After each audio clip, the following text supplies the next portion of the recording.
She was the highest-ranking commander in the Empire. Yet, due to an unexpected incident, she found herself pregnant with her best friend's child. The woman's name was Kalia. In this country, there was a knight order called the Red Knights. Its members were famed for their bravery, regardless of gender. In numerous wars of invasion, they steadfastly protected the royal family. Surrounding nations greatly feared them. And the one who earned this reputation for the Knight Order, the first-class meritorious commander, was Kalia. However, at this moment, Kalia was staring blankly at the instructions in her hand. 2 lines meant she was pregnant, right? She froze. The instructions slipped from her grasp and fell to the floor. After snapping back to reality, a radiant smile bloomed on her face. Then, she abruptly stood up. Reaching down, she caressed her belly. There was actually a child here. It was truly unbelievable. Because of the rigorous daily training, most female knights were infertile. Kalia thought she would be the same, but unexpectedly, she was pregnant. She recalled her childhood. She was an orphan, forced to scavenge for scraps just to survive, until the age of 6, when she saved a young duke. From then on,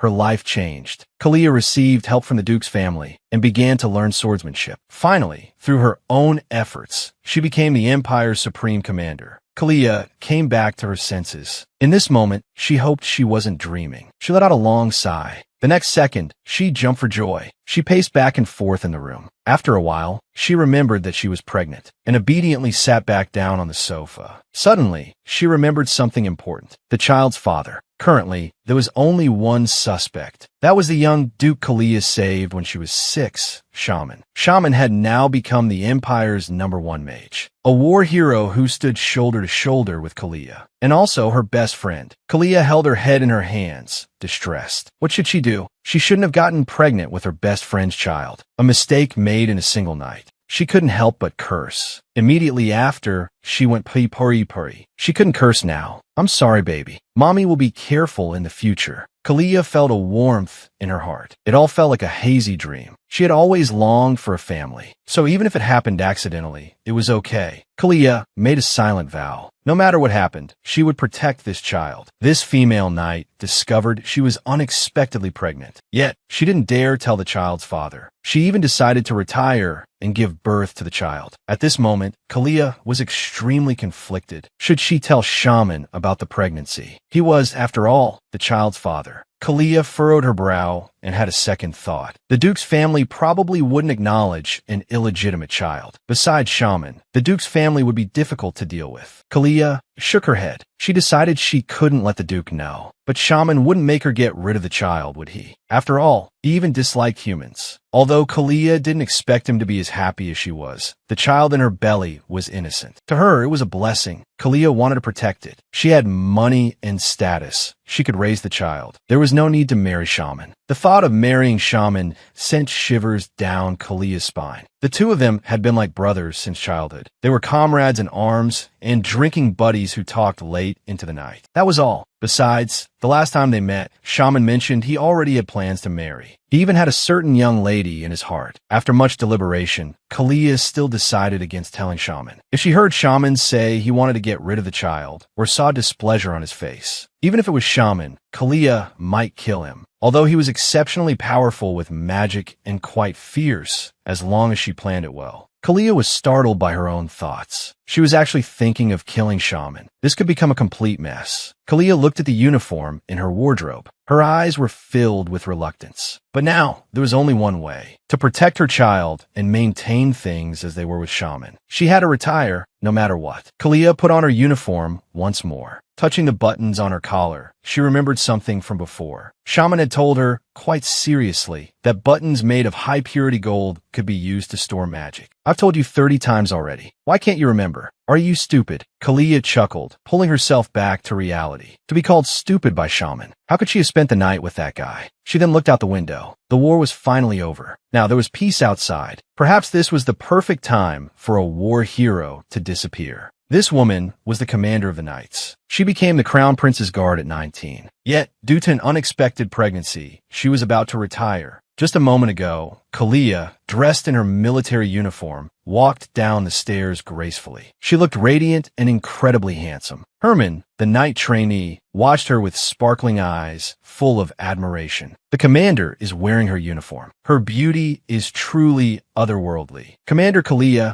is the god of war. At 15, she passed the Knight Order exam with the highest score. At 19, she became the Crown Prince's Guard, something most people achieve at 40. She accomplished at 19. She's a true genius among geniuses. Herman stepped forward and asked, "Are you going out? I'll get everything ready for you." Kalia smiled and looked at him gently. She reached out and patted Herman's head. "I want to go out alone. You stay here." Herman's face flushed red. He quickly lowered his head and said, "I'll go get Snow White ready for you." As soon as he finished speaking, he dashed off. Kalia watched him go inside. Although Herman was sometimes unpredictable, he was a bright and capable young man. 5 minutes later, Herman brought Snow White to Kalia. Kalia took Snow White's reins and was about to mount the horse when she suddenly remembered she was pregnant. Horseback riding was too dangerous now. So, she turned to Herman and asked him to prepare a carriage. Herman immediately agreed, but he was puzzled. The commander had never taken a carriage before. Kalia touched her belly. Although she didn't know much about pregnancy, she knew she had to avoid dangerous activities. She would have to be even more careful from now on. Soon, Kalia arrived at the imperial palace. She planned to go directly to see the crown prince. As soon as she arrived, she saw a group of noble ladies. They were all fawning over a woman. As expected of Lady Helena, you have such good taste. The bracelet you gifted is perfect for Her Highness the Princess. It's even engraved with Duke Sarnan's magic seal. Kalia suddenly stopped. She hadn't figured out how to tell the crown prince. Should she say she was pregnant and wanted to retire? Just then, Helena called out to her, "Where are you going? You didn't even greet me." That's rather disappointing. This woman was so good at pretending. In public, she acted gentle and caring, but behind the scenes, she was a different person. Just a moment ago, Helena had expressed some displeasure that Kalia hadn't greeted her. Kalia smiled apologetically. "I'm sorry. I was lost in thought and didn't see you. How have you been lately?" Helena gently reached out and touched Kalia's face. "I'm doing well, but you seem to have lost weight recently. Are you feeling all right?" As a half-elf, Helena had deep green eyes and an elegant aura. Although she was over 40, she was still as beautiful as a 20-year-old. She was the queen of social circles and also the grandmother of the child in Kalia's womb. One of the noble ladies said with a smile, "Lady Helena is so kind. I heard you treat Commander Kalia like your own daughter." Helena turned to her and replied, "Of course. Both the commander and Shaman are the pride of our Duke's family." Then she covered her mouth and chuckled. You wouldn't believe it, but despite Kalia's elegance and beauty now, she was quite clumsy as a child. The noble lady agreed. Their friendship is quite famous. Listening to their conversation, Kalia couldn't help but recall the past. Although she grew up in the Duke's household, she always lived in the innermost room of the annex. It was a place where sunlight rarely reached. She also ate her meals with the servants. Back then, if she wanted to see Shaman, she had to get Lady Helena's permission, needing a mother's permission to see her brother. What kind of family was that? Kalia pulled herself back to the present. She reminded herself not to dwell on the past. She owed her current achievements to the Duke's support. Helena only treated her kindly in public. But as long as Kalia remembered that this was just one of the noblewoman's little charades, she couldn't help but play along. He kissed Helena's hand. "Thank you for your concern. I'll certainly visit you when I have time." Helena said that it was settled then. It was getting late, and she had to go back. The Princess Michelle had asked a lot about Shaman. She wouldn't let her leave. Kalia laughed and said, "Then you must have had a wonderful time."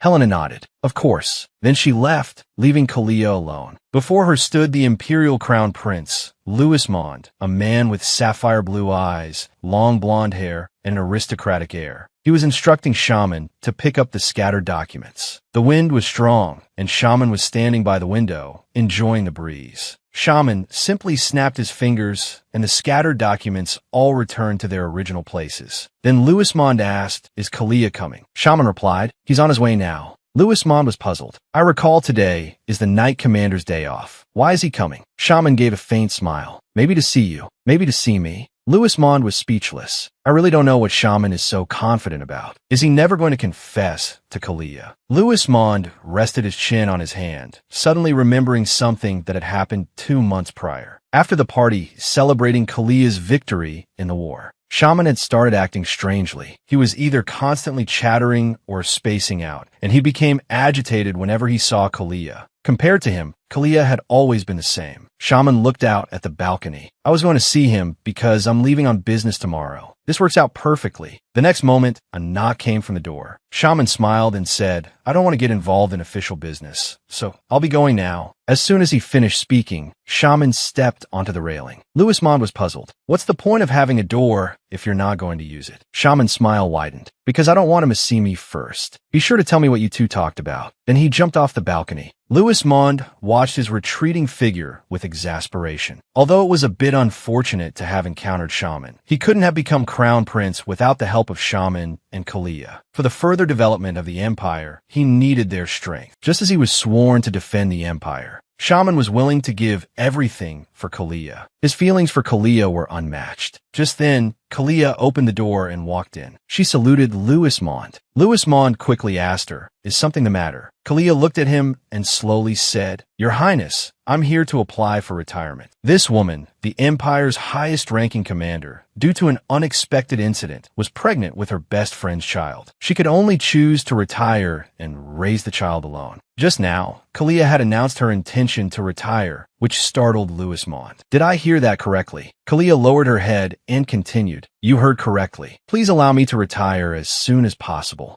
As soon as she finished speaking, Louis Mond was thunderstruck. He shouted, What do you mean? You're actually retiring. He then rushed towards Kalia. Afraid he would bump into her, Kalia quickly caught him. Are you all right, Your Highness? Louis Mond's face was pale as he yelled, Whether I'm all right or not isn't important. Why are you suddenly retiring? Kalia calmly stated that she wanted a rest. Louis Mond readily agreed. If you need a vacation, just tell me directly. Kalia could only repeat herself. She wanted to retire. Louis Mond suddenly realized, Is it because of that Shaman fellow? No wonder you've been so cold to him these past 2 months. Kalia had indeed been cold to Shaman. After all, his future was so bright. She couldn't very well tell the crown prince she was pregnant with Shaman's child. Kalia spoke earnestly. I want to live a peaceful life. Although retirement sounds drastic, if your highness needs me, I can return at any time. However, I want to leave for a while. Kalia then swore an oath, stating that she was not betraying the country or the royal family. Louis Mond was astonished, but with things having reached this point, he couldn't disagree. Kalia gave a bright smile. Although I can't explain the reason in detail to your highness, I might be starting a family. After the conversation ended, Kalia left the study. It was already dark outside. It looked like the rainy season was coming. The rainy season in the Empire, though short, was intense. For 2 or 3 weeks, the rain would fall continuously. So Kalia decided to leave before the rainy season. Otherwise, it would be too late. However, there were still many things to prepare. First, she had to see Shaman. Kalia turned to look out the window and saw Shaman standing in the garden. A look of worry was etched on his handsome face. He stood motionless, as if waiting for someone. Can you believe it? This woman is only 19 years old, and she's already the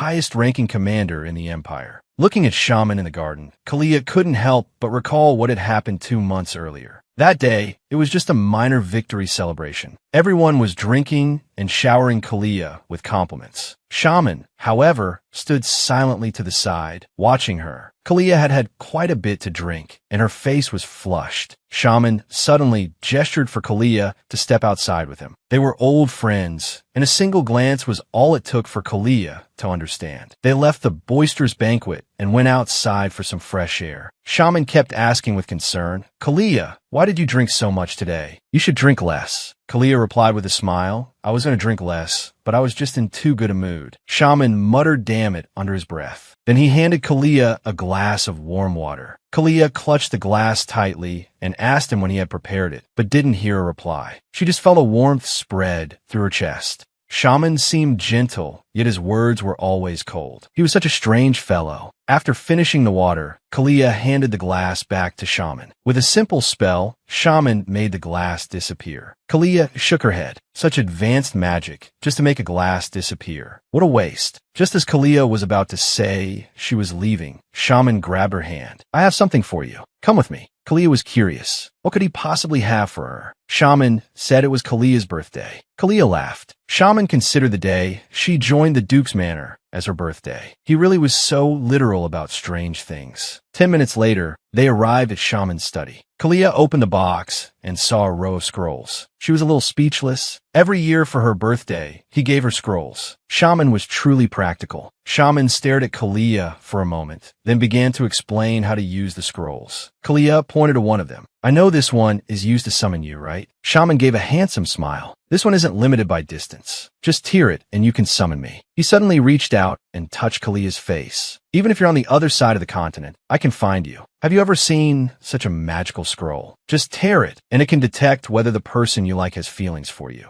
Just now, as Shaman touched Kalia's face and said he could find her anywhere, Kalia shivered. She immediately swatted his hand away. Was there something on my face? Why didn't you say so earlier? Watching her rub her face, Shaman's expression darkened. He turned his head away angrily and muttered, "Idiot." Then Shaman shook his head. Forget it. I shouldn't have expected anything from you. I've been sending you signals for 5 years, and you haven't noticed. You commander who only knows arrows and war. Looking at Shaman's distressed expression, Kalia didn't understand what was going on, but she knew it was best not to provoke him when he was angry. So Kalia decided to leave. Just then, she noticed a red scroll on the desk. She picked it up. It had a line of writing on it. If you have feelings for someone, your body will act. If your body acts, it can make the other person have feelings for you. Kalia looked at it in confusion. What is this? The next second, Shaman strode over, trying to take the scroll away. Kalia quickly hid it behind her back. Shaman panicked, breaking out in a cold sweat. That's dangerous. Put it down. Kalia didn't believe him. She held up the scroll. This is dangerous. After receiving Shaman's confirmation, Kalia chuckled and said she wouldn't put it down. She waved the scroll. Then come and get it. Shaman stood there, his expression cold. Aren't you curious why I said it's dangerous? This is a scroll that can tell two people whether they love each other. Kalia was stunned. There's actually such a scroll. Shaman continued. Anyone who has even the slightest bit of affection for you, if they tear it open, something big will happen. For example, they'll be overwhelmed with the desire to kiss you. Before he could finish, Kalia interrupted him, her face flushed crimson. She quickly poured herself a drink to try and compose herself. Picking up her glass, she said to Shaman with a touch of coldness, "This is inappropriate behavior." Shaman laughed. "You're the one who needs to explain. I'm just trying my best to clarify things for you." One of the scrolls on the table suddenly fell to the floor. Shaman slowly picked it up. He then opened the scroll. It only works on people who have feelings for each other. Otherwise, it's just a piece of waste paper. He looked at Kalia and smiled. "Since you don't have feelings for me, it doesn't matter, right, Kalia?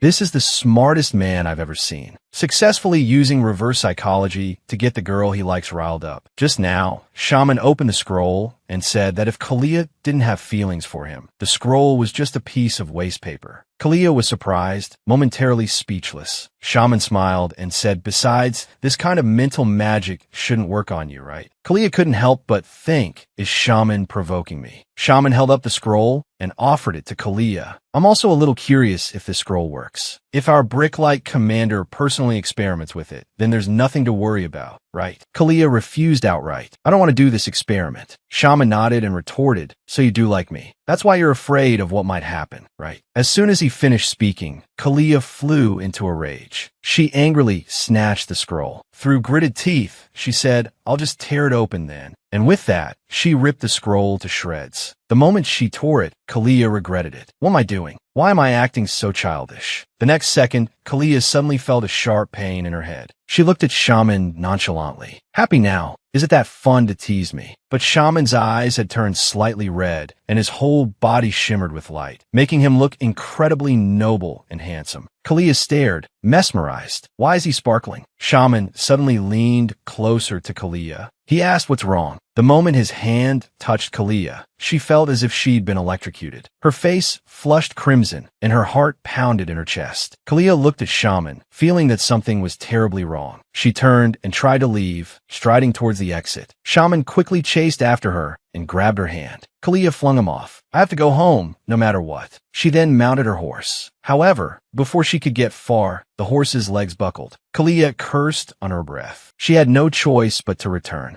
Seeing Kalia come back, Shaman was surprised. "Why are you back?" Kalia dismounted and strode toward Shaman. She grabbed his face. "What's with the scroll? Explain it to me now." Shaman was still bewildered when Kalia gripped his chin and moved her face closer to his. Due to an unexpected incident, this female commander became pregnant with her best friend's child. However, he claimed to absolutely hate children. Kalia was sitting on the steps, her face in her hands. Just thinking about what had happened 2 months ago felt absurd. She'd gotten a child overnight. Shaman, in the garden, noticed Kalia. Kalia waved to him and then walked over. Shaman sighed. "We haven't seen each other for 2 weeks. You're always avoiding me." Kalia frowned, her face full of confusion. "Me? Avoiding you?" She recalled what had happened after that incident 2 months ago. She'd gone to apologize to Shaman, but he'd thrown her out. And then, the first time they'd met after that, Shaman had said that the family elders were pressuring him to get married soon, but he didn't know which lady to put in the marriage proposal. Hearing this, Kalia had lowered her head. "If you get married, I sincerely wish you happiness." She then extended her hand to Shaman as a gesture of reconciliation. "I'll take what happened that day to my grave. Don't worry." Kalia snapped back to the present. No matter how she thought about it, she hadn't been the one avoiding him. Shaman chuckled softly. "In my current state, I really want to smash something." Kalia spoke somewhat bashfully. "It was my first time doing something like that. I didn't expect it to be so hard on you, leaving you bettered all day." "I'm really sorry." Shaman retorted angrily. "That's not it at all." He then clutched his head and said, "Do you think I earned the title of Archmage for nothing? I wouldn't be so easily affected by a scroll spell." Hearing his words, Kalia roared, "So that day, you did it on purpose. We really are good friends, right? Because of that damn scroll, our friendship turned into desire." Shaman suppressed his anger. "You blockhead. I'm going on a business trip for 2 weeks. I'll explain everything to you when I get back. I'll return as soon as possible. Don't run off anywhere before then." Kalia clenched her fists and asked nervously, "Do you still hate children?" Shaman didn't understand what Kalia meant. Kalia lowered her head. "Aren't you getting married? Then you'll definitely have children. So I wanted to know if you still hate children." Shaman lowered his eyes, his voice icy. "I still hate them, and I won't like them in the future either." The woman before him was unexpectedly pregnant. She had intended to tell the child's father, but learned that he intensely disliked children. Shaman stated that he would never like them. Furthermore, he had only recently decided to get married, but hadn't planned on having children. Hearing his words, Kalia smiled. She had already anticipated this. Shaman was still asking why Kalia had suddenly asked this. Kalia was exasperated. "Because I'm pregnant with your child, of course." But she couldn't say directly, so she remained silent. Shaman turned and waved, indicating he was leaving. As he walked, he took a small box out of his pocket. Looking at the small box, he sighed in relief. This is good too. Kalia was a straightforward and incredibly upright woman. Her hands were rough, her body covered in scars. These scars were marks of her hard work, the glory that would accompany her for life. Shaman felt a bit grateful. It was a good thing Kalia wasn't perceptive. But for someone so obtuse, what did she mean by saying that to me so suddenly? As Shaman pondered, his expression darkened. Could this have something to do with Helena? He recalled that day, 2 months ago. Kalia had left early in the morning. When Shaman arrived at the motor hall, he found Helena already waiting on the sofa. "Finally, I get to see you. Did you sleep well?" Shaman took out his glasses. Helena was the 3rd princess of Aints. Louis Mon had introduced her to Shaman at a party. Helena approached Shaman. "Did Commander Kalia just leave? Do you know why I'm waiting for you here?" Then she bowed to Shaman. "I, Helena, Princess of Aints, wish to formally propose marriage to Duke Shaman." Shaman frowned deeply. He had been in a good mood this morning, only to encounter such an unreasonable situation. Shaman refused directly. "For the lady's reputation, I will pretend I didn't hear your proposal." Helena lost some face. She asked loudly, "Is it because of Commander Kalia? I saw her leaving your room early this morning." Helena declared indifferently that she wouldn't pursue Shaman's past relationships. Shaman said coldly, "Do you have anything to do with me? I don't think there's any need for us to continue this conversation." He then turned to leave. Helena called out to Shaman, "Aren't you curious why I'm proposing to you?" Shaman replied flatly, "In this world, the only person I'm curious about is Kalia." 5 minutes later, Shaman looked at the note Kalia left, feeling utterly helpless. Even Shaman couldn't have imagined that he would fall for the rudest woman in the world. However, war broke out, and Kalia went to support the front lines, so Shaman didn't even have a chance to confess. After the war ended, Shaman thought his chance had come. But unexpectedly, after they spent a night together, All Kalia left behind was an "I'm sorry." The man before him was the esteemed crown prince, possessing the greatest authority, yet unable to decide his own marriage. Just now, Louismond had invited Shaman out for a drink. Shaman felt it was sudden. Was something the matter? He looked at Louismond and asked, "Did you have an unpleasant conversation with Kalia?" Louismond had a headache. "It's Helena. She wants to establish a marriage contract with me. She supported us during the war, so she wants to secure the position of future empress. I had anticipated this, but my heart is still in turmoil. It's difficult. If you don't want to, just refuse. I can make up countless excuses for you." He gave a mischievous grin. "I can help you steal that fool's soul." Louismond burst out laughing. Although Shaman said it casually, it was still too easy to sacrifice himself. In Louismond's eyes, Shaman was more gentle than anyone. Louismond, having received thanks, declined. He couldn't disgrace Shaman because of this. Shaman then asked, "So, what did you and Kalia talk about today?" Louismond gave an awkward laugh. "Just some military matters." He couldn't help but complain about Shaman in his mind. Even if this guy was in heat, as long as it was something related to Kalia, he would instantly change his character. Louismond shivered, secretly deciding that he absolutely couldn't let Shaman know about Kalia's retirement. Otherwise, he would definitely be done for. Shaman nodded. "If there's nothing else, I'll be going then. I have a business trip tomorrow." Louismond wanted to ask Shaman to stay, but he couldn't bring himself to say it. In the end, he just told Shaman to come back soon. Elsewhere, Brick, the vice commander of the Night Order, knelt on the ground. Kowtowing, "Commander Kalia, please reconsider. I can't take over from you." Then Brick shouted, "If you want to leave,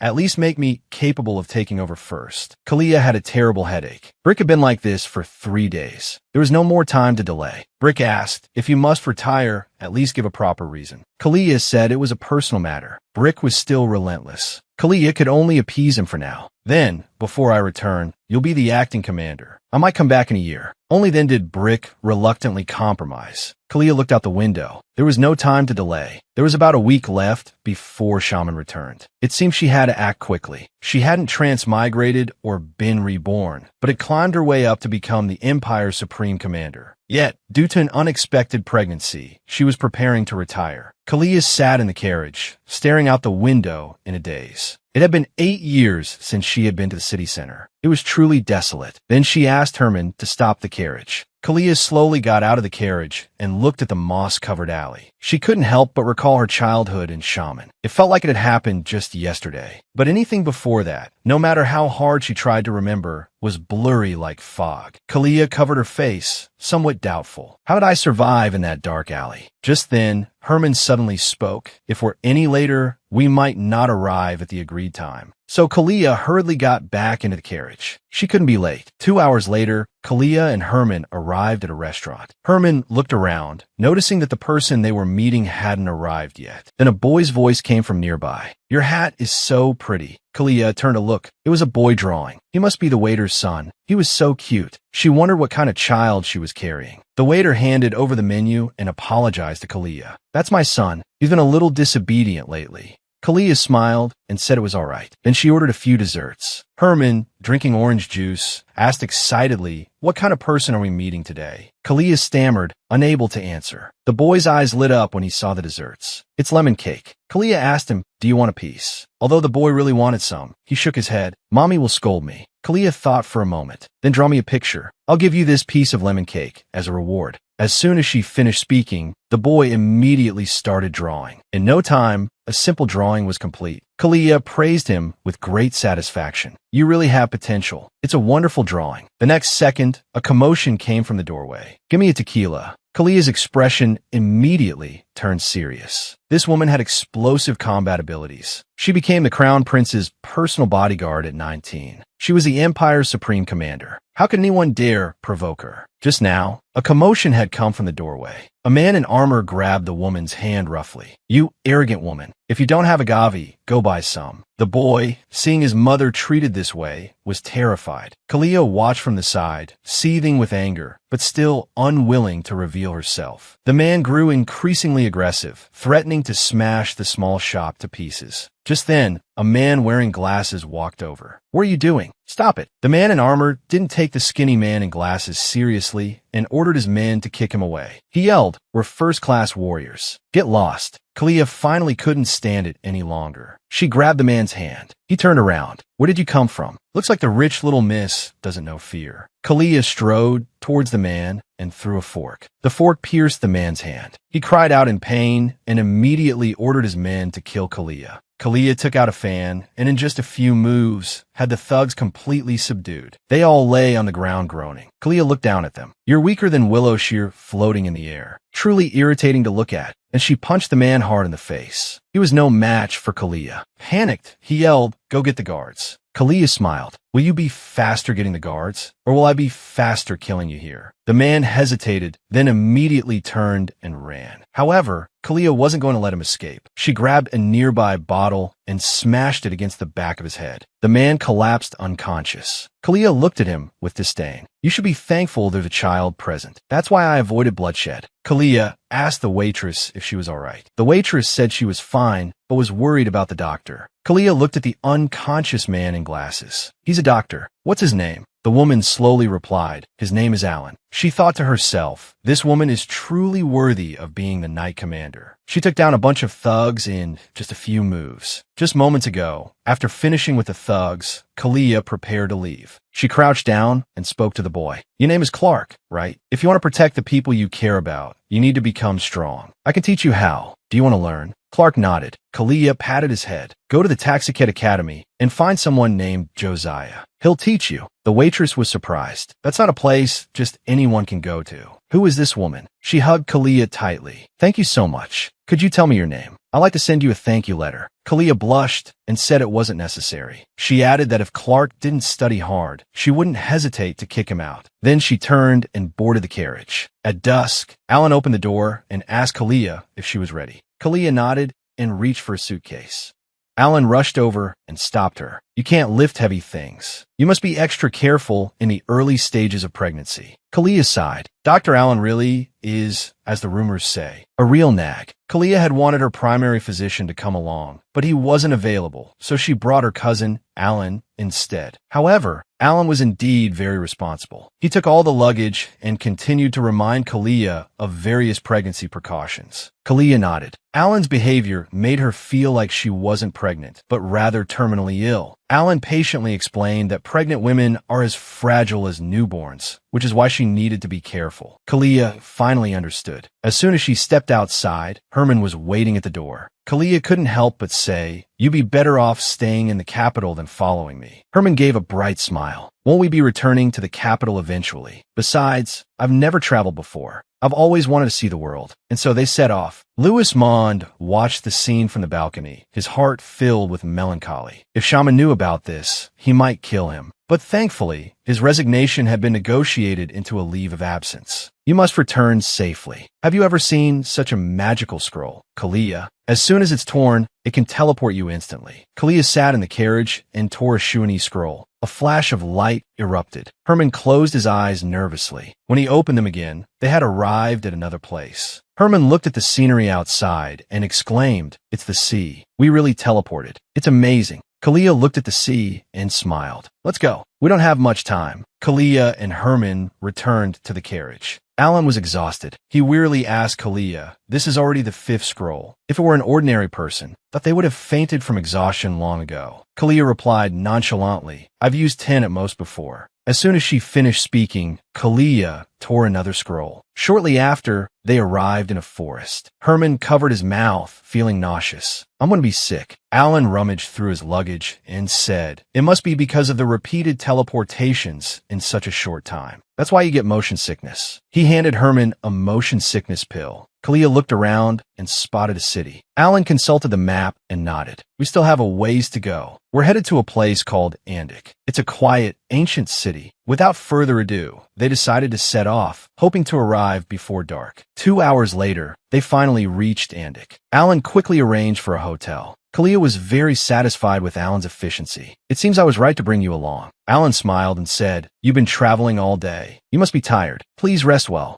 Kalia sat on the bed, surveying the room. It seemed quite clean and tidy. The quilt was fluffy and smelled of sunshine. Kalia lay down. She thought she would be exhausted after traveling all day, but she couldn't fall asleep. Shaman was returning tomorrow. He had mentioned having something to tell her. Kalia questioned herself. Is this really the best choice? I'm not sure, but I feel like I should do this. This woman was an orphan who had worked her way up to become a commander. She never expected her true identity to be something other than human. Kalia lay in bed, unable to fall asleep. I'll have to tell Shaman about the baby eventually. But why does he hate children so much? The little drowsiness she had felt vanished. Kalia stared wide-eyed. If I tell Shaman I'm carrying his child, he'll definitely make me get rid of it, won't he? Kalia slapped her cheeks, trying to stop her racing thoughts. Kalia got out of bed. Since she couldn't sleep, she might as well enjoy the evening breeze. She walked to the window and saw a large tree shimmering outside. Several children were playing in its branches. Kalia was surprised. Why are they still playing so late? Then the children seemed to notice her. Look, Kalia,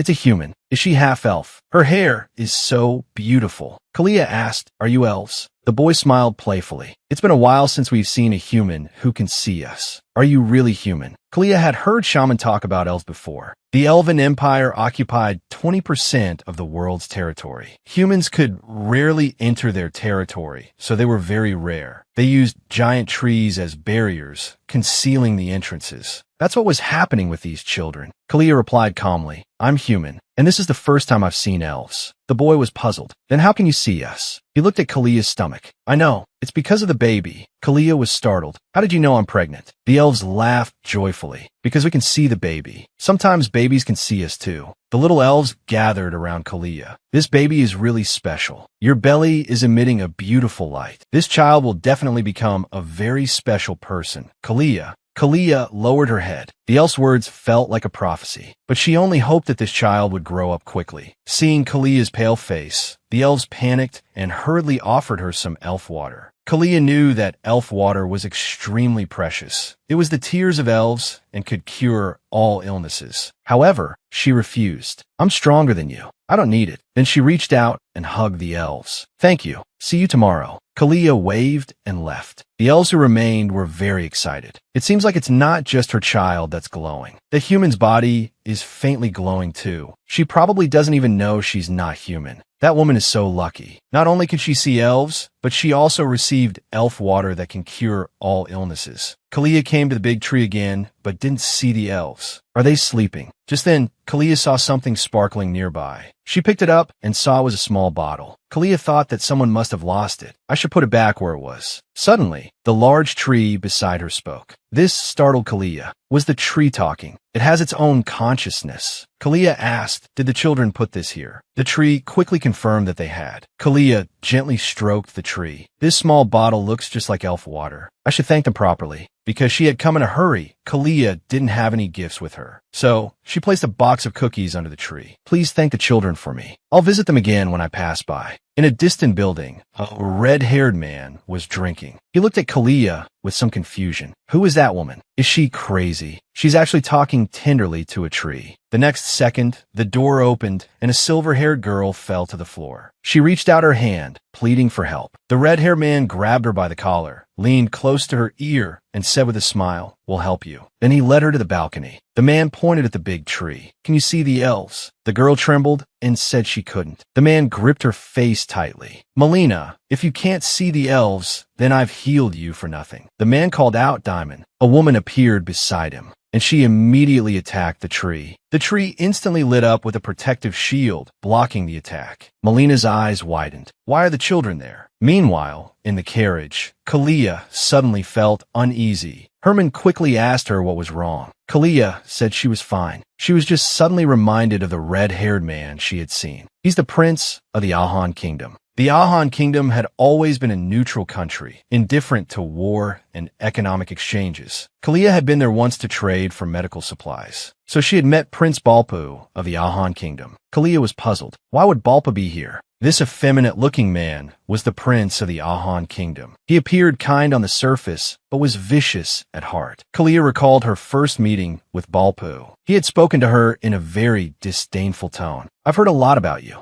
I heard it was you who elevated the status of the royal family." Then he reached out his hand as if to touch Kalia. Kalia said coldly, "Please don't come near me. If you touch me, I will cut off your wrist immediately." Balpoo waved his hand. "How scary. You don't have to be so sensitive." "Commander Kalia, are you always this sensitive? If I had the chance, I'd really like to take it off myself." "I'm talking about your hat." Just then a lightning attack suddenly struck. Balpoo shouted angrily, "What's going on? Who did that?" Kalia lowered her head. "Lightning magic. Someone's specialty. And traceless, high-level magic at that. It has to be Shaman." Herman's voice pulled Kalia back to reality. "We've arrived." Kalia was very worried. Just in case, she decided to tell Brick first. After all, Balpoo seemed very sinister. Kalia used telepathy to speak with Brick. As soon as the connection was established, Brick's loud voice came through. "Commander Kalia, where are you? Shaman is demanding that I hand you over. After he found out you weren't home yesterday, he trashed the whole place. He still won't let anyone near him." Kalia covered her face, unable to bear it. Even if he was angry, he shouldn't have wrecked the house. Then, turning to business, Kalia instructed Brick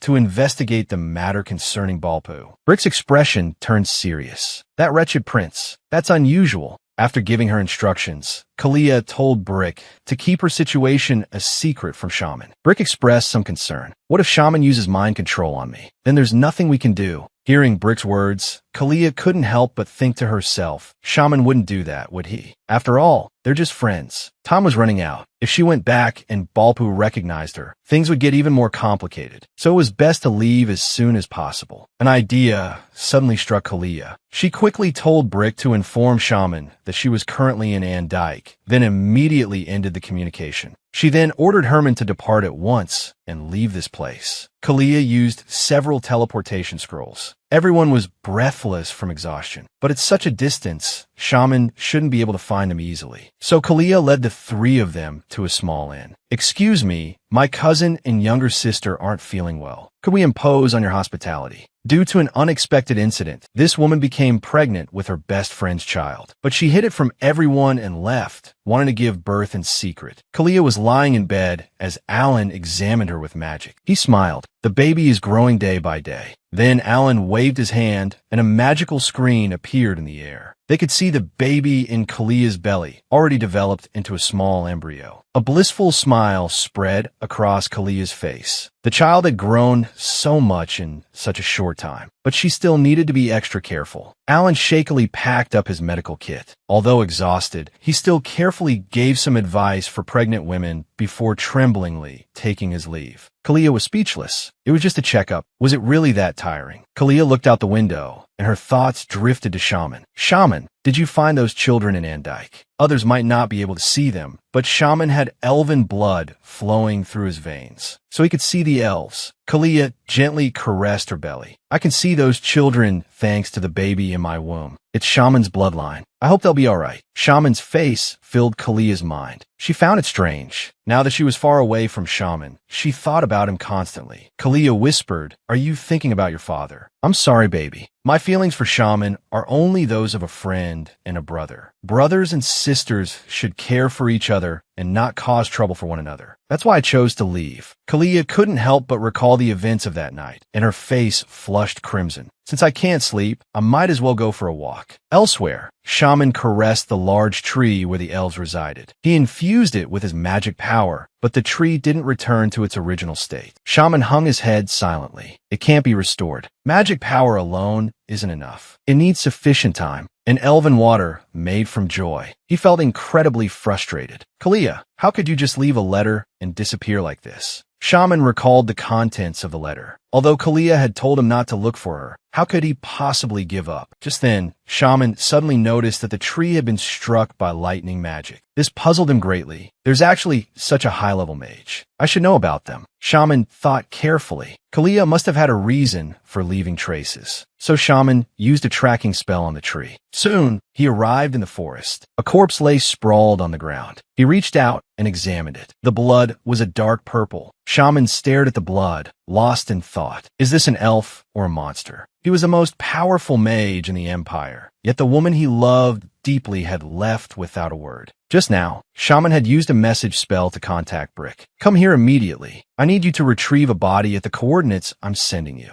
Then he returned to the large tree and cast a protective spell on it, shielding it securely. At that moment, Shaman noticed a different light emanating from the tree. He turned to look. 3 small, distressed elves cried out excitedly, "Have you seen Kalia? She has light green eyes. She's a very powerful woman." The elf slowly opened its eyes. "The cookies are very delicious. That beautiful human has the same light as you." Shaman's eyes lit up as if seeing hope. "Are you talking about Kalia?" However, the elf didn't answer his question, instead vanishing on the spot. Shaman slumped against a large tree, powerless, and couldn't help but curse. The lead had gone cold again. Meanwhile, Kalia was taking a walk outside. Alan suddenly walked in front of her. Kalia was puzzled by his behavior, but Alan didn't seem to see her. She quickly reached out and stopped him, telling him there was a railing ahead. Alan kept murmuring the name Nidia, then tightly hugged Kalia, tears streaming down his face. "I'm so sorry I couldn't protect you." Kalia didn't understand what was happening and kept patting Alan gently. Alan continued to mutter incoherently. Then Kalia remembered that Alan was talking about his deceased wife. She felt a cold sweat. Did she really resemble Nidia that much? Why would Alan mistake her for his late wife? Kalia grasped Alan's shoulders and shook him, trying to wake him up. Alan opened his eyes in a daze. He was startled, his face immediately flushing crimson. "Did I come out while I was asleep?" Alan covered his face and lowered his head, not daring to look directly at Kalia. "I sometimes sleepwalk when I'm very tired. I was almost cured, but I've been so exhausted these past few days that it probably relapsed." Alan apologized to Kalia sheepishly. "I'm so sorry you saw me like that." Kalia said it was all right. Then they both sat down on the ground. Alan asked curiously, "Why do you want to raise this child alone?" Kalia touched her belly. "This child is a blessing to me, a miracle." She paused, then smiled. "Although this child is not considered as such in the other person's eyes, that I still hope this child can be born with blessings." Alan looked at Kalia and said sincerely, "You will definitely be a good mother. This is the best actress I've ever seen. She can make others feel pity for her with just a few words." The next morning, Kalia sat at the dining table. The innkeeper greeted them warmly. The innkeeper spoke with disapproval. "Where is your husband? You're pregnant, and he's not even by your side. Why are your brothers the ones taking you out?" Kalia couldn't reveal her situation, so she could only pretend to be heartbroken and reply, "I ran away to avoid my husband. He gambles all day and doesn't come home. He also messes around with other women." As she spoke, Kalia almost burst into tears. "I really couldn't stand it anymore, so I ran away." This angered the innkeeper. She said sympathetically, "Your husband is truly trash." Herman quickly chimed in, "Just thinking about the suffering my sister endured makes me so sad." Kalia looked at the innkeeper and said, "If anyone comes looking for us, could you keep it a secret? I'm afraid my husband will come after us." The innkeeper nodded, assuring her that she would absolutely not tell anyone about their whereabouts. Shaman sat on the edge of the bed, utterly dejected. Where had Kalia gone? He had been clutching the blanket for 3 days now. Was he truly dispensable to Kalia? Shaman felt like he was going crazy if this continued. So he went to the palace to find Louismond. Louismond dismissed all the guards and asked Shaman, "Have you found Kalia?" Shaman shook his head dejectedly. So Louismond quickly changed the subject. "I heard you found a strange corpse in the forest. It looked like an elf." Shaman said he wasn't sure. Moreover, he had received many strange reports recently. Louismond pondered for a moment. It said that a foreign noble purchased an ancient city in the empire, and it's near the elven forest. Shaman replied coldly, "The problem is that this noble has a hobby of collecting elves." Louismond looked out the window. "Elves are an inviolable race. We must take this matter seriously." Then he spoke somewhat hesitantly. "So, could I trouble you to investigate this?" But Shaman refused directly. "I can understand you're leaving with Kalia because no one can change what he decides. But my heart can't accept it, so I don't want to handle any royal matters for the time being." Shaman stared coldly at Louismond. "Now, my patriotism and loyalty are almost completely gone." This man was truly audacious. He actually said his loyalty was almost gone, right in front of the crown prince. Louismond frowned upon hearing Shaman's words. "Didn't I already apologize to you?" he said with a sigh. "If that's not enough, I can give you the first sword Kalia ever used. Haven't you always wanted it?" Shaman snorted and turned to leave. As Shaman walked away, he grew angrier with each step. Not only did they not tell him about Kalia's retirement, but they also ordered him on this assignment. Shaman was furious. He hadn't even found Kalia yet, and Louismond was already giving him other tasks. It was truly outrageous.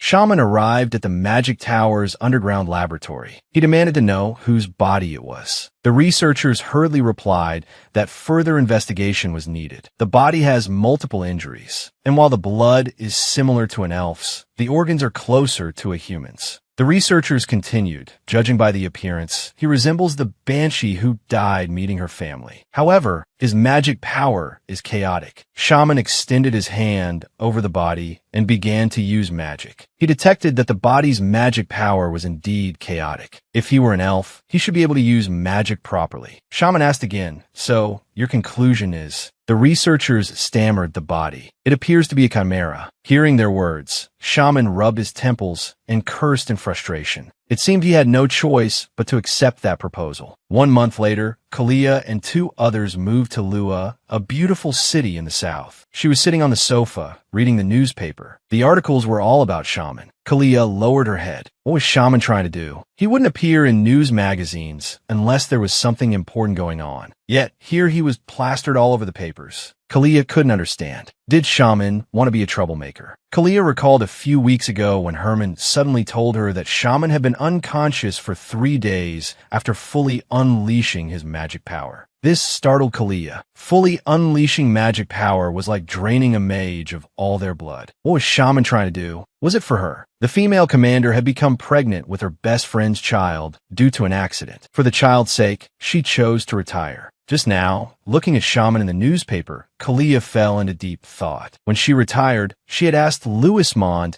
to keep it a secret from Shaman. Louismond knew that Kalia's decisions were rarely changed. He couldn't defy her, so he agreed. But Louismond had one condition. When Shaman found Kalia, she had to return to service. Louismond smiled at her. "The Empire needs you. I've already made a significant concession." Kalia knew in her heart that Shaman would go crazy when he found out about her sudden departure. Kalia stroked her belly, pulling herself back to the present. "Baby, your father is such a stubborn man. He might use all sorts of methods to find me before I'm ready. But Mommy will hide well." Kalia smiled happily. She had apparently forgotten the saying, "You can't hide your genes." Just then, Herman entered, pushing a food cart. Kalia's eyes lit up. She was hungry. Herman placed a roast chicken on the table and offered to carve it for her. Kalia immediately refused. "I am fasted." She then swiftly began carving, quickly separating the bones from the meat. Kalia smirked, holding the carving knife. Cooked meat is so tender, it's much easier to dissect than raw meat. Alan, standing outside the door, overheard Kalia's words. He shuddered. He decided to turn and leave. He had to go on this assignment at such a time. He had given instructions, though. Things should be all right. Alan walked to the front door, then turned back, still worried, and shouted Commander Kalia, "Please be sure to eat in moderation." After Kalia finished her meal, she wanted to go for a walk to aid digestion. She strolled through the marketplace with Herman, feeling incredibly relaxed. Herman smiled and said, "I heard that Lua hold a festival every spring." Kalia paused. Come to think of it, she had never attended a festival. Being here felt like a dream. No worries, just peace. Kalia couldn't help but think of Shaman again. She'd heard he visited the night school she founded every day. She wondered how the news would sensationalize it this time. This handsome woman, the Empire's highest-ranking female commander, retired to seclusion to have a child. Kalia and Herman were taking a stroll. Suddenly, a woman strode towards them. She grabbed Kalia's hand. "Don't wander around in this cold weather. What if you catch a cold?" Hearing the woman's words, Kalia felt a warmth in her heart. "Thank you for your concern. I'll be careful." Still worried, the woman was about to find a hand warmer for Kalia when a nearby vendor offered one. Kalia asked hesitantly, "May I take this?" The vendor assured her it was fine. Kalia smiled happily. "Thank you so much." Then, noticing the beautiful fruit at the stall, Kalia and Herman bought some before returning home. For months later, Alan was examining Kalia. Prenatal education is crucial during pregnancy. It's important for the baby to hear pleasant words and see beautiful things. Kalia nodded firmly, indicating she understood. Alan picked up a storybook, intending to read to Kalia's baby. Kalia, however, declined. She said shyly, "You're not the baby's father, so I should read." Alan nodded and left the room.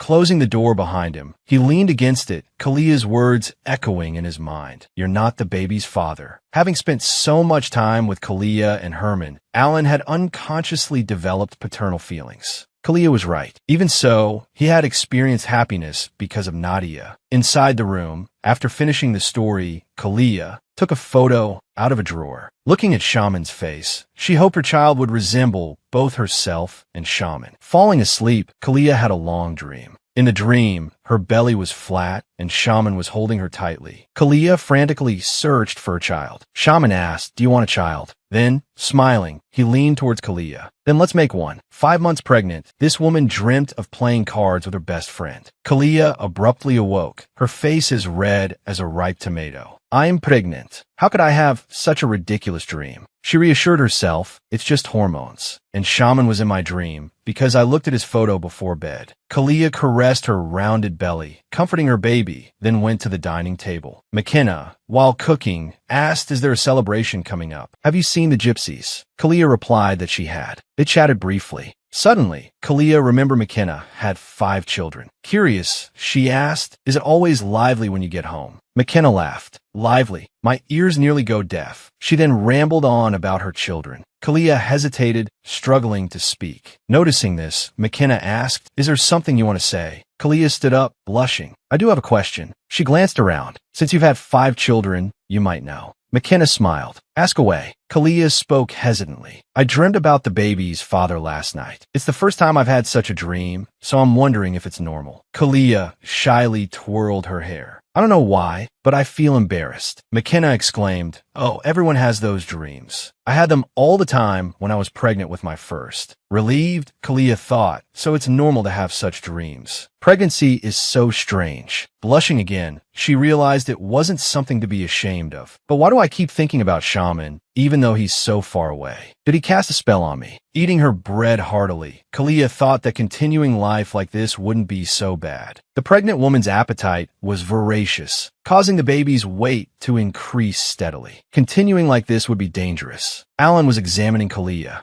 A magical screen in the air showed the baby had grown considerably, now clearly developing a head, legs, and a body. Suddenly, Alan noticed something. "Look, is it a boy? It seems quite obvious." Kalia exclaimed excitedly, "My baby is so amazing. How can he be so cute?" Seeing Kalia's excitement, Alan quickly cautioned her against getting too worked up, as it wasn't good for a pregnant woman. The baby is already 9 months along. By the time he's born, he should weigh around 5 kilograms. Kalia stroked her belly blissfully. "He's grown so much." Alan, however, looked serious. A newborn that large could be dangerous for the mother. Even though you're in excellent physical condition, a baby that size could still pose a risk. He directly ordered Kalia to stop eating sweets. Kalia was immediately unhappy, but her health was the priority. The 3 of them, Kalia, Herman, and Alan, took a walk in the forest. The sight of the beautiful flowers lifted their spirits. Herman suddenly suggested visiting the elf forest. During festivals, the elf forest would be open under the protection of the first one. Just then, Herman spotted a sweet shop in the distance. Kalia immediately forgot her promise and told Herman to buy some sweets. 5 minutes later, Herman returned with several skewers of candied hawthorns. Kalia happily shared them with Alan, who accepted with a resigned sigh. Then they noticed a circus in the distance. Herman urged Alan to hurry, saying they needed to get a good spot. Kalia was also very interested, as she had never seen an acrobatic performance before. Herman said cheerfully, "Let's have some fun. My treat." However, when he reached into his pocket, he realized his wallet was gone. Seeing this, Alan immediately offered his own wallet. "Use mine for today."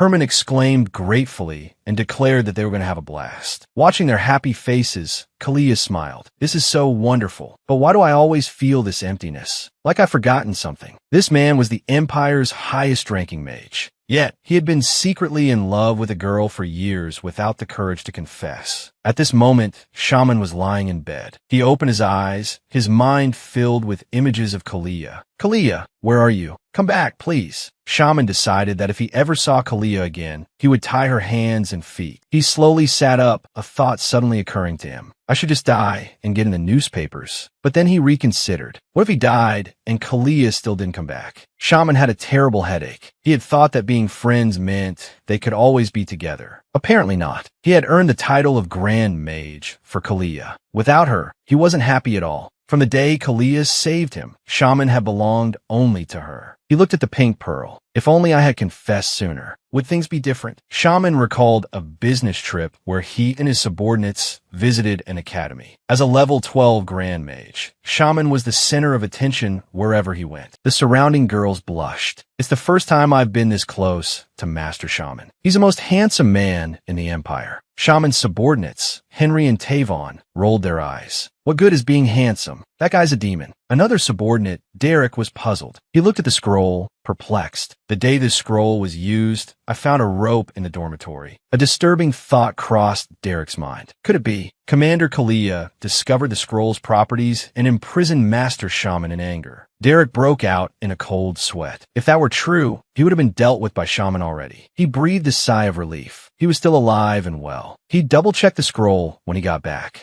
Eager to return to Kalia, Shaman finished his business as quickly as possible. On his way home, he saw someone selling pink pearls. These were extremely rare pearls, symbolizing eternal love. His subordinates were discussing them. Someone mentioned that the giver and receiver would die at the same moment, so many lovers avoided giving them as gifts. Hearing this, Shaman turned and strode into the shop, buying the pink pearl without hesitation. A smile played on Shaman's lips. Eternal love and dying at the same moment. If I go back tomorrow, how should I give this to Kalia? I really want to see her soon. Looking closely at this pregnant woman, she's actually teaching someone swordsmanship. Herman, his face dripping with sweat, persisted in his training. He gave Kalia a bright smile. After you have the baby, you probably won't have time for me, so I have to learn properly from you now. Kalia spoke softly. This is what I should teach you as your commander. But do you really not want to go to the capital and learn from other commander subordinates? Herman chuckled. I only want to be your subordinate. From the moment you helped me, I made up my mind to follow Commander Kalia for life. Due to her late pregnancy, Kalia was becoming increasingly cautious. She returned to her room and looked out the window at Herman. Although Herman lacked combat experience, he was still very talented. The next day, Kalia was sitting in the market drawing portraits when she suddenly heard someone shout, "Mama." She quickly turned her head. It was a little girl, crying as she rushed into her mother's arms. Seeing the little girl crying, her mother was also worried and quickly asked her what had happened. The little girl cried as she spoke, "See, Jean." She went into the elf forest. As soon as she finished speaking, her mother shivered, her face full of terror. She immediately told the little girl to tell Mrs. McKenna about this and that she was going to the police station. Kalia, who was nearby, also realized something serious had happened and immediately took Herman back with her. Alan was startled to see the two of them rush back. Kalia didn't have time to explain everything. She told Alan to get ready immediately. McKenna's daughter, C. Jean, has entered the elf forest. Beside them, McKenna's face was pale. "I'm so sorry, madam. Something's happened at home, and I have to go back." Kalia expressed her understanding. After all, the children had already been missing for 2 hours. After Herman and Alan returned from investigating at the police station, they learned that the children had wandered into the forest while chasing a balloon. They had accidentally crossed the boundary and entered the forest. Alan was very worried. Even adults have difficulty getting out of the elf forest, let alone children. The defense team has already sent people to search. Kalia pondered for a moment and then said, "There will probably be volunteers going in a search, right?" After sunset, the elf forest becomes very dangerous. Hearing Kalia's words, Alan immediately understood what she meant. You're not going to go in and search yourself, are you? It's too dangerous there.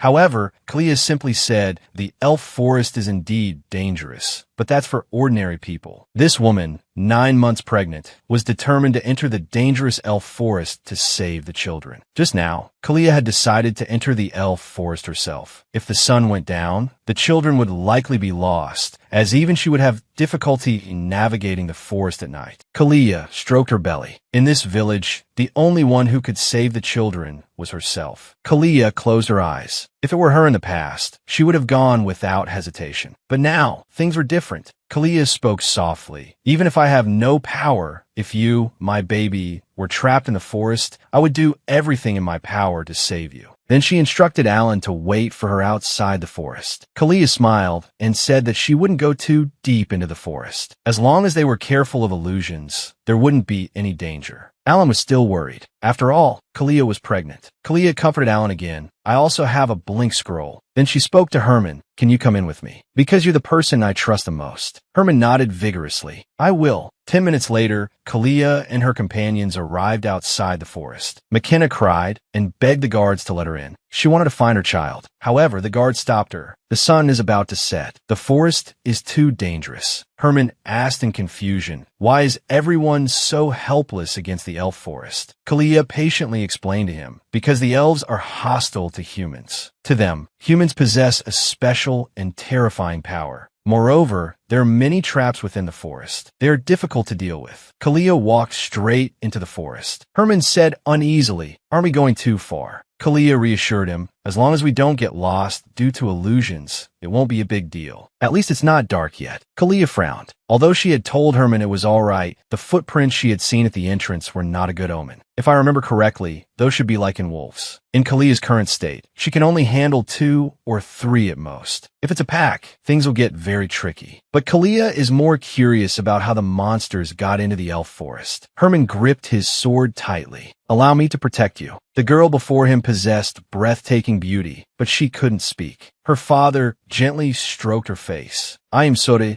Gaia. Daddy's late, but I'll give you a surprise for your birthday. However, Gaia kept shaking her head and tugging at her father's hand, as if wanting to go somewhere. Elsewhere, Kalia and Herman were inside a cave. The ground ahead was pitch black and stained with blood. Herman's body trembled uncontrollably. It would be dangerous to go straight in like this. Kalia tilted her head. Did Herman not trust her strength? Herman gripped his sword tightly. Kalia was pregnant, an expectant mother who needed protection.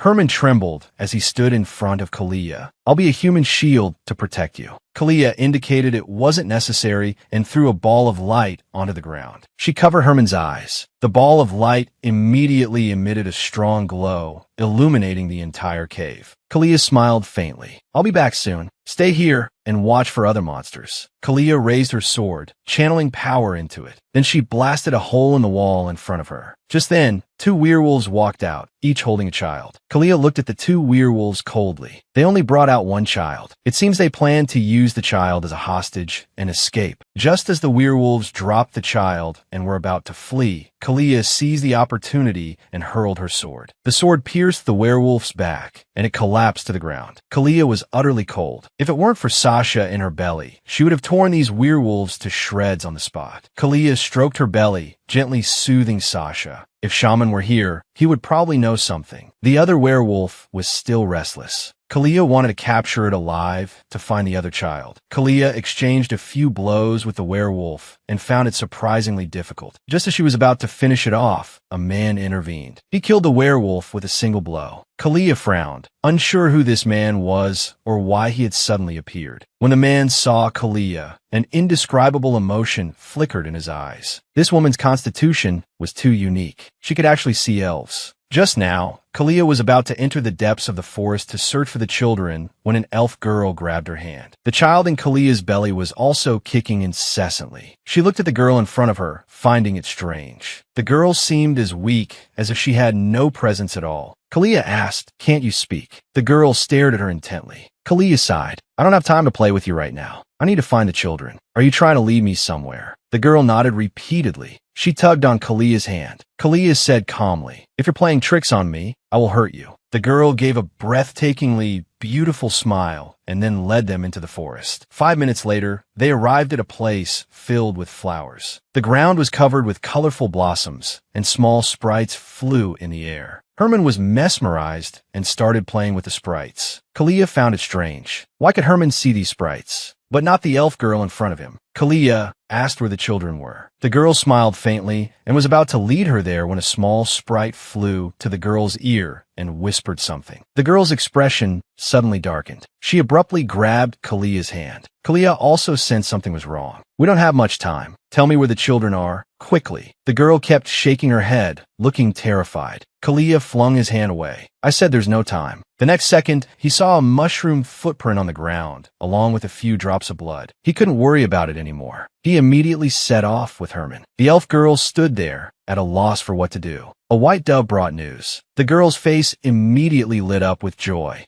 Meanwhile, Kalia was still searching. He took out a smooth travel scroll and couldn't help but think of Shaman. All these scrolls were given to him by Shaman. Kalia shook her head to clear her thoughts, then walked towards the cave in front of her. Kalia entered the cave without any obstruction, but Herman was blocked outside. This must be the boundary of the deep forest. Kalia didn't understand why she could enter. She then pulled Herman, and sure enough, he also entered successfully. But there was no time to think about it now. Finding the children was the priority. Elsewhere, the white dove landed on the shoulder of a man sitting on the ground, lost in thought. "It seems you found Gaia. Is she coming this way?" The dove nuzzled the man's face affectionately. Just then, the elf girl rushed into the man's arms, a joyful smile on her face. The man hugged her back. "You finally came, Gaia, my dear daughter." This pregnant woman, 9 months along, actually dared to enter the elf forest to save people. At this time, Kalia and Herman were slowly searching. A rustling sound suddenly came from the grass. Kalia immediately tensed up. The next second, a starving wolf, twice the height of a person, walked out. It bared its fangs at Kalia. But Kalia wasn't afraid at all. She immediately raised her sword and struck the wolf. Kalia frowned deeply. The monster's eyes rolled back in its head. It was also wounded. Its state was very strange. Looking at the bleeding wolf, Kalia's expression turned grim. This monster seemed crazed. She had intended to finish the wolf off with one blow, but after hesitating for a moment, the wolf darted into the grass and fled. Kalia lowered her sword. "Forget it. With such serious injuries, it won't get far before collapsing." The two continued searching through the forest. They found some illusion mushrooms ahead. The powder they released could cause hallucinations. Kalia warned Herman to stay away, as they could cause mental confusion. Just then, a blonde, green-eyed girl suddenly appeared in front of them. Kalia was shocked. Why did she look so much like herself? The girl smiled and raised her hand, greeting Kalia. She didn't say anything. Kalia's heart suddenly began to race. What was going on?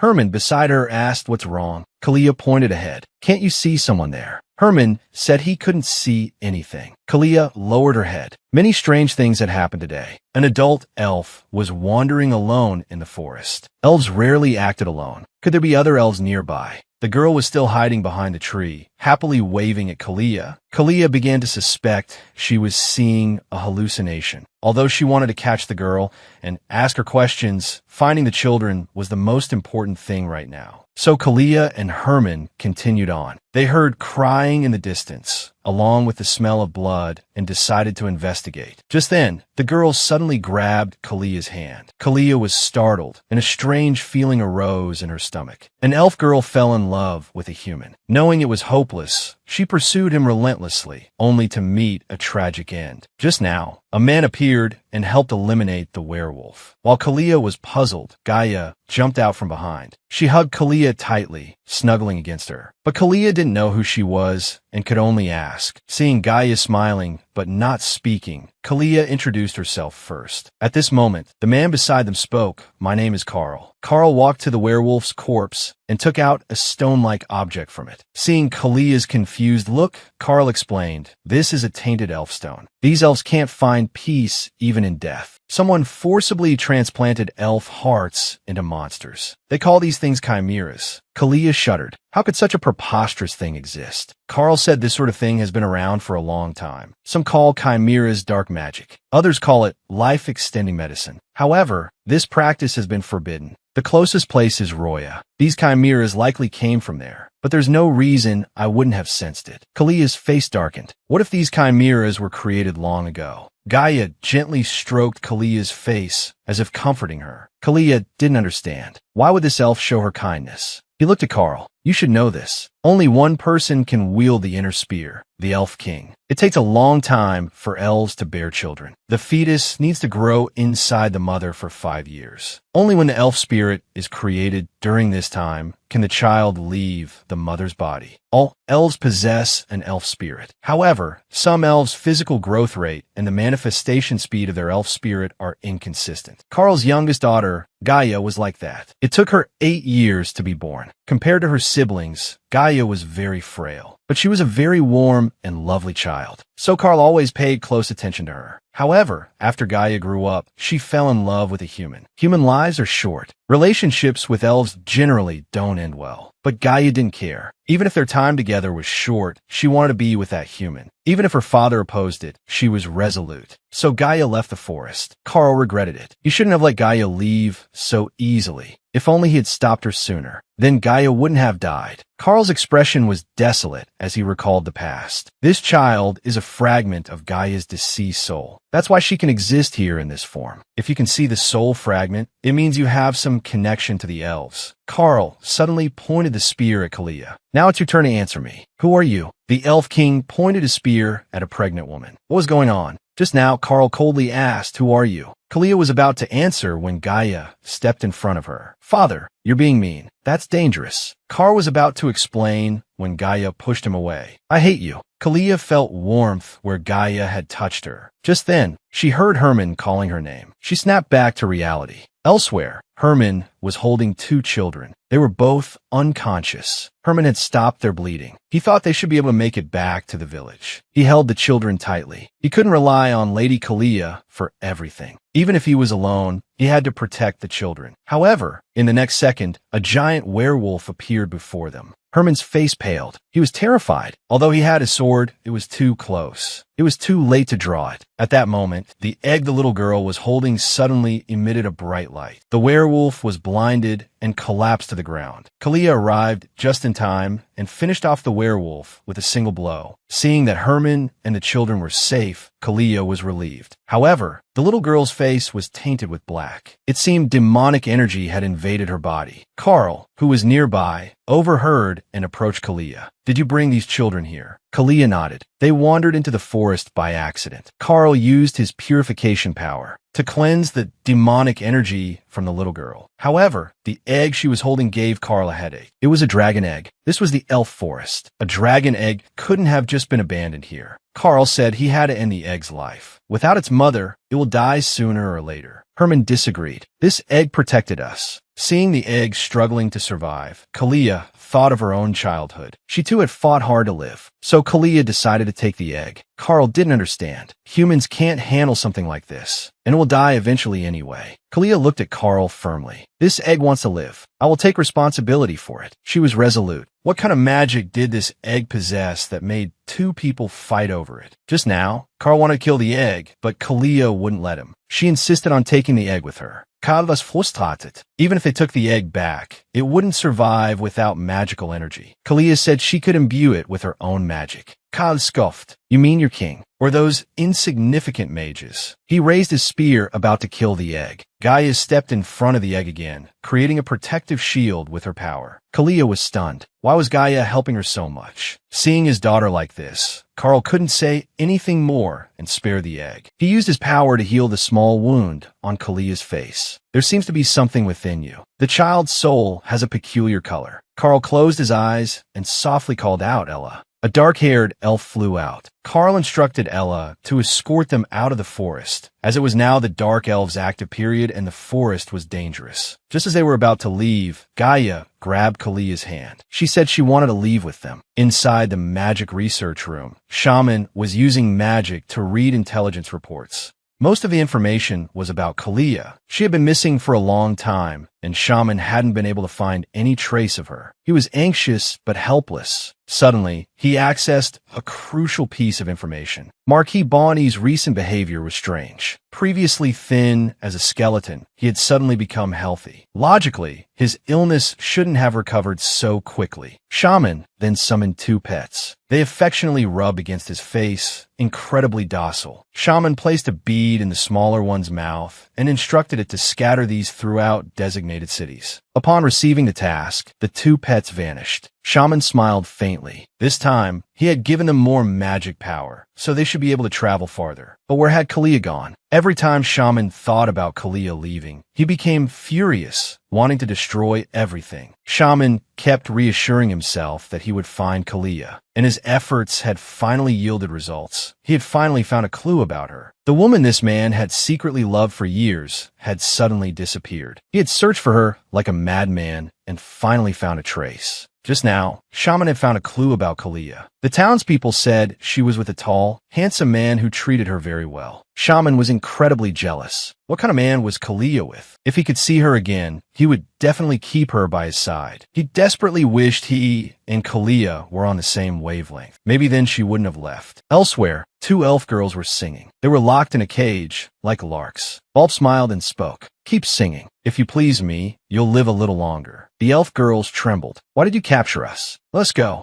A snap echoed. Balp's eyes widened. His connection with his pet dogs had been severed. He looked out the window. This meant they were dead. Who had killed them? Balp had given these werewolves weak elf stones, so they could die at any time. But to avoid being discovered, he had to collect the bodies himself. He ordered his subordinates, "Let's go for a walk. Have the others keep an eye on these elves." Balp's gaze darkened. "If anyone tries any tricks, cut off their hands and feet." The scene changed. Gaia was still holding Kalia's hand, wanting to leave with her. Kalia couldn't understand what she was saying or what she meant. Kad was puzzled. Why was Gaia so fixated on this child? Gaia explained that Kalia's child was about to be born and that it would be dangerous if she wasn't there. Carl reluctantly handed Kalia a bracelet. The bracelet contained the soul of an ancient elf and could summon any elf at any time. It was originally Gaia's birthday present this year. But now, Carl felt it would be better to give it to Kalia. If, as Gaia said, there was danger, Kalia could summon them at any time. Gaia looked at him with a grin. "Please be sure to call my name." The next second, Carl sensed danger. It seemed a bold intruder had entered the elf forest. This woman was truly audacious, venturing into the dangerous elf forest 9 months pregnant. Dot desperately rescued the two children. Just now, Kalia and Herman prepared to leave, carrying the children. Gaia hugged Kalia, insisting that Kalia must visit her. Kalia nodded, then led the children out of the elf forest. The two children awoke, terrified. Kalia kept comforting them, saying, "Your mother's looking for you. Hurry and go see her." The villagers in the distance waited with lanterns. Mrs. McKenna was overjoyed to see the children return safely. She embraced her children tightly. Watching their reunion, Kalia and Herman headed back. Hopefully, Ellen won't chew us out. Just as they opened the door, they saw Ellen, a pot lid on her head, glaring furiously at them. Then came a torrent of scolding. "It's so late, and there's no sign of you two. You little troublemakers." As soon as she finished, Ellen hugged them tightly. Tears welled in her eyes. "I saw it was getting dark, and you hadn't returned, so I was just about to go look for you. You worry me so much. But thank you for coming back safely." They all sat down. Ellen was worried about Kalia's pregnancy. Kalia said it was nothing serious, just some fetal movement. Kalia gently stroked her belly. "Sasha has been very active lately. Maybe she's getting ready to come out." Kalia closed her eyes and rested for a while. Seeing her condition, Herman thought Kalia's life here wasn't bad, much more peaceful than the Empire. Commander Kalia worked so hard before. It's good for her to live comfortably now, right? But then Herman became worried. He felt like Kalia was missing something. She seemed uneasy at times. Suddenly, Herman remembered what the general had said. He mentioned Kalia's lover. Herman froze. Of those close to Kalia, besides the Empire's Archmage, Shaman, there was Crown Prince Louismont. If either of them is the father of the child, it would cause a huge uproar throughout the Empire. Herman shook his head, trying not to think about it. Then he called Ellen over to look at the dragon egg they brought back. Ellen was stunned. "This is a dragon egg, and it's twitching." This woman went into the forest for a rescue and brought back an extremely rare dragon egg. Just now, Herman asked Ellen to examine the dragon egg. Ellen never thought she'd be treating a dragon egg in her life. After examining it, Ellen said, "This is the first time I've examined an egg, so I can't give a definite diagnosis. But I can tell that this egg is in very poor condition."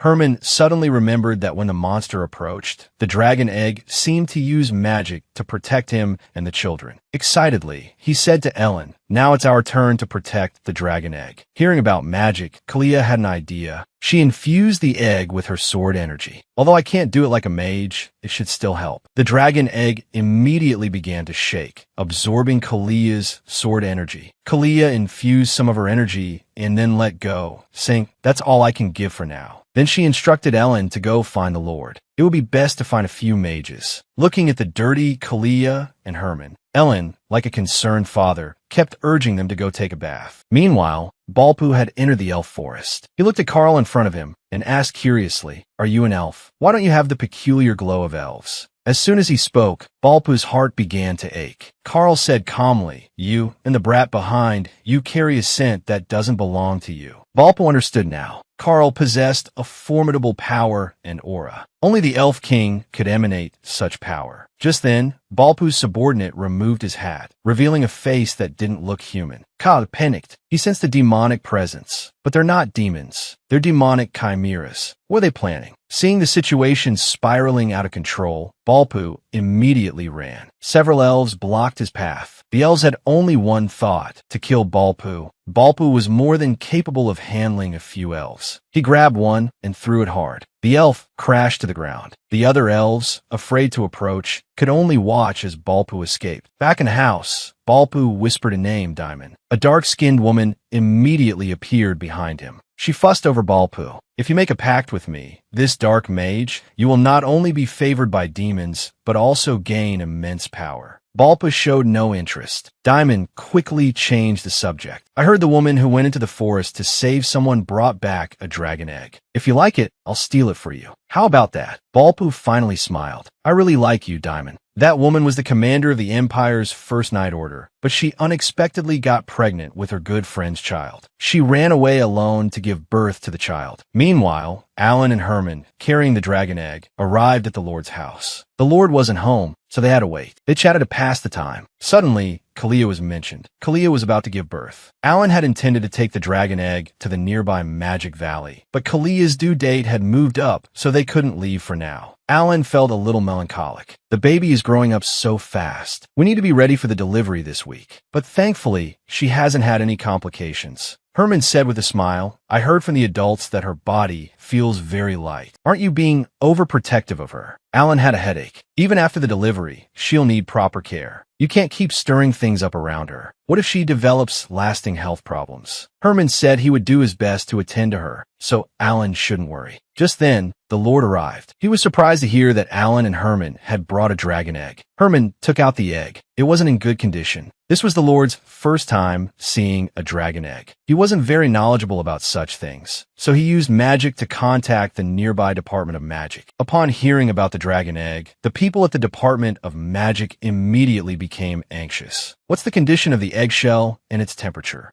Alan answered his questions seriously. The man said they couldn't delay any longer. They could only hold on for 3 days at most. Alan was worried because they couldn't leave at the moment. So the man said they would send a senior mage, who should arrive within 2 days. Then he hurriedly cut off the connection. The Lord was relieved. Alan spoke slowly. This dragon egg was found in the forest. A child ran in there after we knocked down the wall. Although the child was fine, we still felt bad. So we hope this dragon egg can be considered as found by the villagers. The Lord shook his head. If you hand over a dragon egg, you'll receive a large reward. Alan pleaded with the Lord again. The Lord finally agreed, saying he would use the reward money to develop the village. Herman was about to hand the dragon egg to the Lord. As soon as the Lord touched the egg, it emitted an electric current, nearly knocking him unconscious. However, Herman, watching the wriggling dragon egg, suddenly changed his expression. What is this thing? This was a strange dragon egg. It not only required magic to nurture, but it also attacked people it didn't like with lightning. Just now, the Lord had been shocked. Alan quickly apologized, saying it was a spark from inside the egg, and he didn't know what happened. The Lord nodded. "I'm Imminent, but it seems this egg doesn't want to stay here." Just then, Herman suddenly saw the Lord's eyes change. There was a vertical slit in his pupils. The Lord continued, "How about I protect this egg for you until the mage arrives?" Herman hesitated. This situation doesn't seem right. Elsewhere, Derek was sunbathing when he suddenly heard some important news. A live dragon egg had been found. This news thrilled Derek. He immediately got dressed and said he would return right away. Learning that the egg was in a nearby village, Derek became even more excited. He would be the first to see the dragon egg, and there was a mage traveling with him. Newborn dragons imprint on someone, and this imprinting only happens once in a lifetime. It's usually on their mother or mate. Derek thought that if he hatched the egg, maybe the dragon would see him as its mother. Although he had given the title of Grand Mage to Shaman, the title of Dragon Mage would definitely be his. Derek arrived at the magic distribution point and was surprised to discover that the mage accompanying him was Shaman. Derek was exasperated. Had he known it was Shaman, he would have stayed on vacation. He walked to Shaman's door and tripped. Shaman saw him like this and was exasperated. Then he walked towards the main gate. Derek wondered where he was going. Shaman plainly stated that he was going to retrieve the egg today and that Derek should return to Moda. He still had unfinished business. Derek knew it definitely had something to do with Commander Kalia. After all, ever since she disappeared, Shaman had become expressionless, his emotions completely unreadable. At this moment, Derek was surprised to find that one of the spirits was missing. How come Shaman's 4 elemental spirits were down to 3? Shaman casually said that one of them was playful and would be back soon. Meanwhile, Kalia was meeting with a mouse-like creature. Why would a spirit appear here? The first female leader is pregnant with her good friend's child. However, she hid this fact and chose to run away. At this time, Kalia encountered a rock rat in the forest. The spirit said the forest was on fire and it needed to check on things. Fortunately, the fire wasn't too big. The rock rat burrowed into the ground and disappeared in an instant. After a while, several small spirits flew over. Kalia greeted them with a smile. The rock rat easily climbed onto her shoulder. She knew the rock rat had brought the spirits. From the spirits, she learned that nothing had happened. Then Kalia asked about Gaia.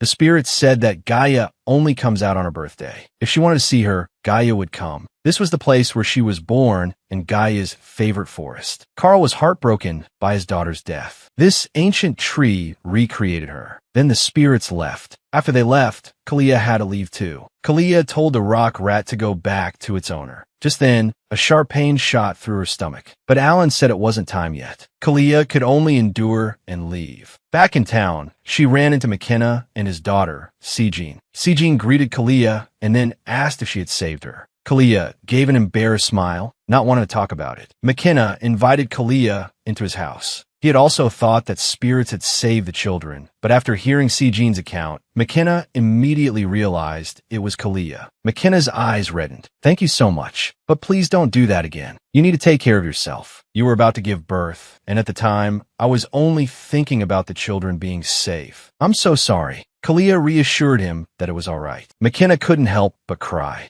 "I truly hope you have a safe delivery and a happy life with your child. You have to take good care of yourself because there are many people who care about you." Kalia felt warmed by these words. There really were many people worried about her. Becoming a mother had made her understand many things and made her want to live even more fiercely. "Come quickly, my child. This pregnant woman is about to give birth, but her doctor is imprisoned. What should be done?" Kalia learned from McKenna that Alan and Herman had encountered some trouble at the Lord's house. It seemed something had unleashed magic, so they had to stay at the Lord's house until a mage arrived. After returning home, Kalia was still worried about this matter. "There's no news at all, but they're not nobles, so they wouldn't inform me of anything. I'll just wait. If I go there rashly, Alan will be worried." At this moment, Kalia felt another sharp pain in her stomach. Things aren't looking good. Could this be a sign of labor? Kalia gently stroked her belly. "It will be all right." Meanwhile, Alan was angrily pounding on the door. "A pregnant woman about to give birth is waiting for us. Please let us go." Herman told him to conserve his energy. "That will only make your arm hurt. It's been hours." They're just pretending not to hear. Alan felt that Herman was too calm. "Aren't you worried at all?" Herman said he had given up. Now he can only wait. Alan was very worried. He didn't know if they would contact Kalia. He was really afraid Kalia would barge in here. Herman was worried about this too.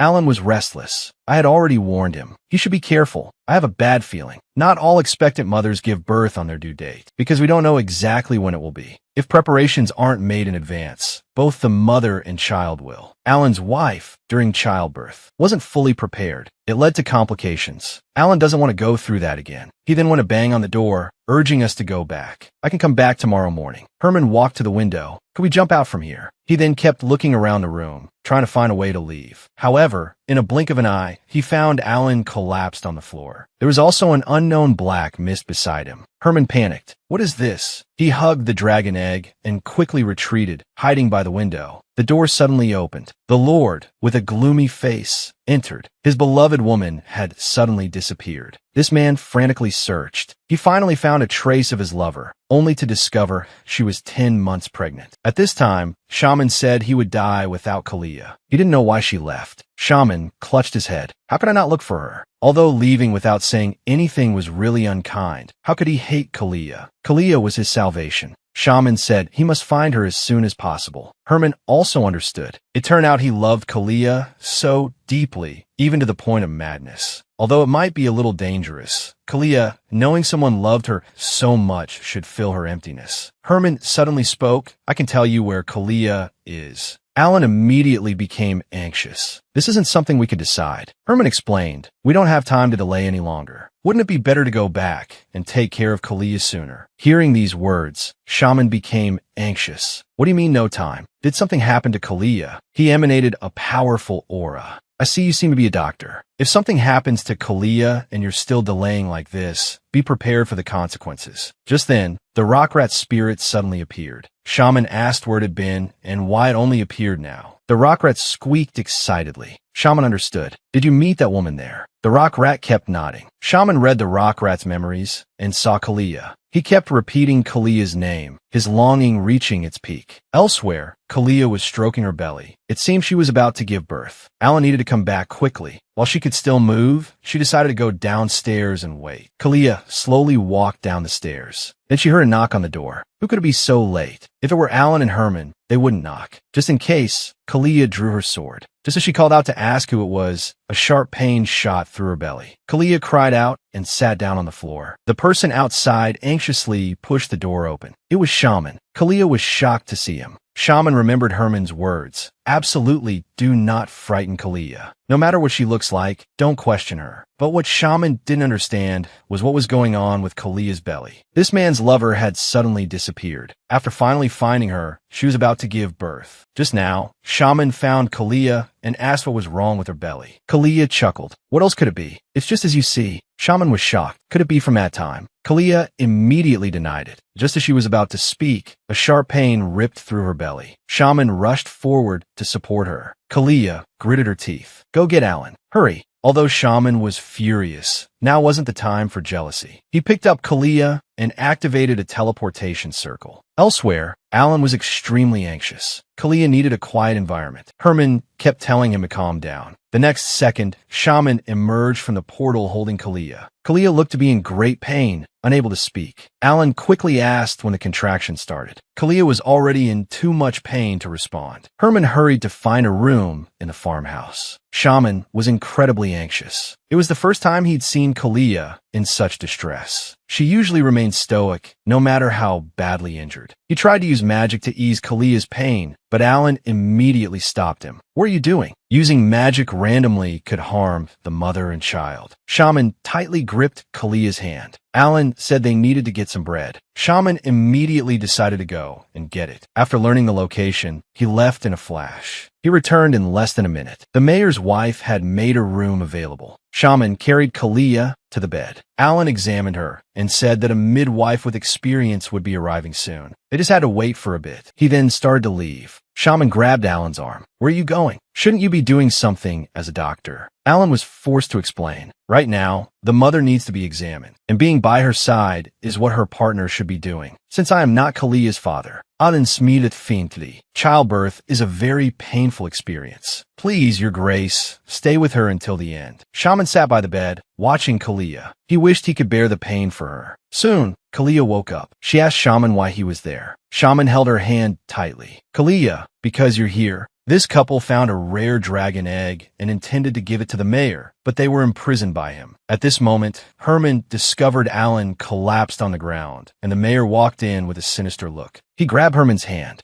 Herman panicked. What are you doing? He then kicked the mayor. The mayor staggered, and a black shadow appeared beneath his feet. Just as Herman was about to hide, the shadow attacked him. Herman yelled, "Just you try. Commander Kalia won't let you get away with this." The next second, the shadow disappeared. Herman opened his eyes in confusion and found Shaman and Derek standing before him. Shaman frowned. This place is terribly managed. He then used magic to tidy up the area. Herman was extremely nervous. What should we do? Shaman stared at him. Why is he here? Herman quickly turned his head. Thank you for saving me. Shaman walked over to Herman and crouched down. Where's Kalia? If you don't want to be burned alive, you'd better not play dumb. Just then, the mayor's wife arrived. Seeing her unconscious husband, she rushed to his side. I'll tend to my unconscious husband first, then I'll greet you. Alan, having regained consciousness, examined the mayor and determined he had simply fainted from exertion and was otherwise unharmed. Herman kept his head down, not daring to speak. Shaman stared him down. Have you collected yourself? Now tell me. Alan stepped forward and asked who Shaman was. Shaman looked at him coldly. You're that gentle, dark-haired man, aren't you? Where's Kalia?